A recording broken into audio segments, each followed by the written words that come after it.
basically I did all the errands and all the work on a production that no one else really wanted to do, and just made myself useful, from wearing secret filming equipment to doing basic research to driving people around, and very quickly gained an understanding of how that kind of television is made. And I guess from joining London Weekend Television to actually getting my first paid contract as a researcher, it probably took me about 3 months. In those days there was 6 months of training, 8 weeks, very intensive theoretical and practical training, then 2 months at Broadcasting House and 2 months at Bush House on the job working on radio programmes.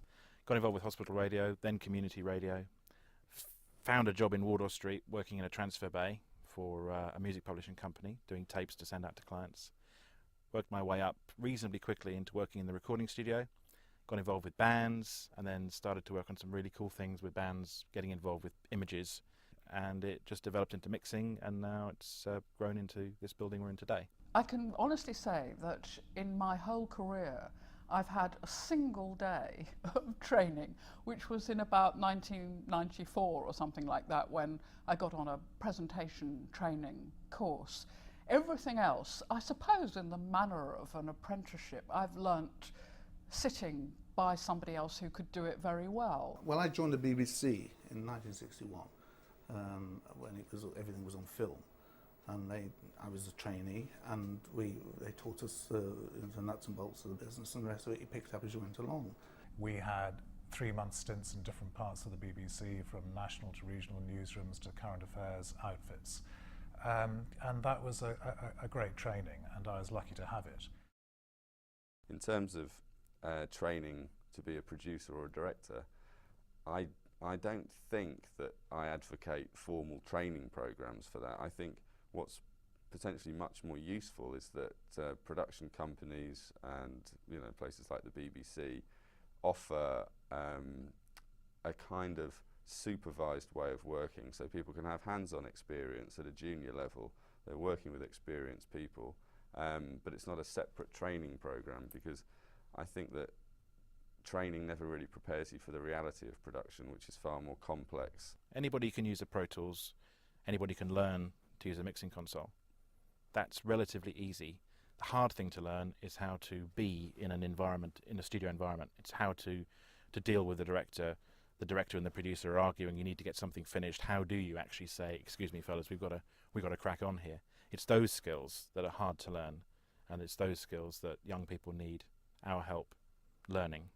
In my day, we just came in and then we were given the training for a long time. Now they want people who can just come in and do the job. So what people are generally having to do is to be much more vocational in their choice of degree or equivalent. I think the big problem is that they're largely expected to do it themselves, and when they're coming into maybe their first work experience will be in a smaller studio, perhaps with one other engineer, and they'll be expected to pick up all their knowledge from that one person. And however good that person is, it's going to have a fairly limited view. I think that flexibility actually is the main thing there, because people are at different stages of their careers, and some people are both reporters now and producers increasingly, so they need a bespoke sort of training which can set them up for the world in which they are operating. The most important training actually is putting a program together, because that's what it's all about. And the way you learn that is by observing people making programs, and the way you learn that is by being an assistant. And this you experience through being in a cutting room, watching a number of people create a program. You don't do it on a 2-day course on learning buttons. And I think that is very valuable, and I'm very sad to see that these days assistants are not used on more and more programs. We, as experienced producers, directors, writers, executive producers, or whatever, we have to help. Now, I've been allowed at times by broadcasters who I've had to persuade very hard to say that person A should now be allowed to direct a film. And I've asked them to take it on trust and me on trust. And the deal is that I have to hold that person's hand, which I'm very happy to do. And it can be a lot of hand-holding. and it can be a lot of time. It's way more beyond time than is refunded through the executive producer fee. But I think that is something that we have no choice but to do, because there aren't really any other mechanisms. And anyway, at the end, you do actually learn best by doing it for real.